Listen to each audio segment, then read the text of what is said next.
அண்மைச் செய்தி.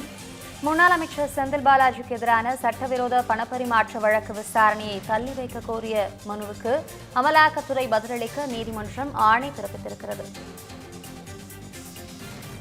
மனுவுக்கு அமலாக்கத்துறை பதிலளிக்க சென்னை முதன்மை அமர்வு நீதிமன்றம் உத்தரவை பிறப்பித்திருக்கிறது.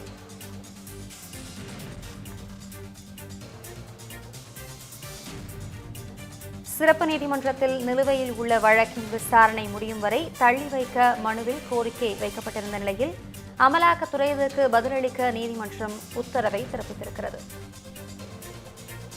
வழக்கில் குற்றம் சாட்டப்பட்ட எம் கார்த்திகேயன் என்பவர் மனு தாக்கல் செய்திருந்த நிலையில் நீதிமன்றம் இந்த உத்தரவை பிறப்பித்திருக்கிறது.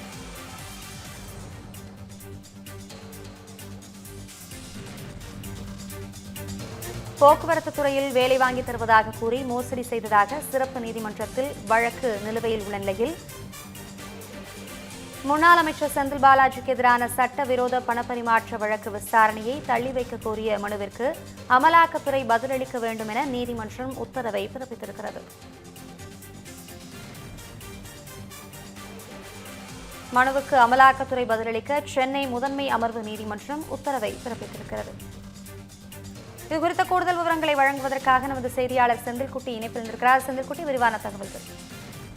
முன்னாள் அமைச்சர் செந்தில் பாலாஜியின் சகோதரர் அசோக் குமார் மற்றும் முன்னாள் உதவியாளர் பி சண்முகம் உள்ளிட்ட 13 பேருக்கு எதிராக அமலாக்கத்துறை தாக்கல் செய்த சட்டவிரோத பணப்பரிமாற்ற தடை சட்ட வழக்கு சென்னை முதன்மை அமர்வு நீதிமன்றத்தில் விசாரணையில் நிலுவையில் இருந்து வருகிறது. இந்த வழக்கு முதன்மை அமர்வு நீதிமன்ற நீதிபதி கார்த்திகேயன் முன்பு விசாரணைக்கு வந்தபோது வழக்கில் குற்றம் சாட்டப்பட்ட முன்னாள் அமைச்சர் செந்தில் பாலாஜி, அவருடைய சகோதரர் அசோக் குமார் உள்ளிட்டோர் நேரில் ஆஜராகியிருந்தார்கள். வழக்கில் குற்றம் சாட்டப்பட்ட கார்த்திகேயன் என்பவர் இந்த வழக்கின் விசாரணையை தள்ளி வைக்க வேண்டும் என்ற ஒரு கோரிக்கை வைத்து சென்னை முதன்மை அமர்வு நீதிமன்றத்தின் இன்றைய விசாரணையின் போது மனு ஒன்றை தாக்கல் செய்திருந்தார். அவருடைய மனுவில் எம்பி எம்எல்ஏக்கள் மீதான வழக்குகளை விசாரிக்கக்கூடிய சிறப்பு நீதிமன்றத்துல நிலுவையில் உள்ள போக்குவரத்து துறையில வேலை வாங்கி தருவதாக கூறி மோசடி செய்ததாக தொடரப்பட்ட அந்த வழக்கின் விசாரணை முடியும் வரை சட்டவிரோத பணப்பரிமாற்ற தடை சட்ட வழக்கின் விசாரணையை இந்த நீதிமன்றத்துல தள்ளி வைக்க வேண்டும் என்று ஒரு கோரிக்கை அந்த மனுவில் வைக்கப்பட்டிருந்தது. இந்த மனுவை விசாரித்த நீதிபதி சென்னை முதன்மை அமர்வு நீதிமன்ற நீதிபதி கார்த்திகேயன் இந்த மனுவுக்கு அமலாக்கத்துறை பதிலளிப்பதற்காக உத்தரவிட்டு இந்த வழக்கின் விசாரணையை ஜூலை 28ஆம் தேதிக்கு தள்ளி வைத்திருக்கிறார்.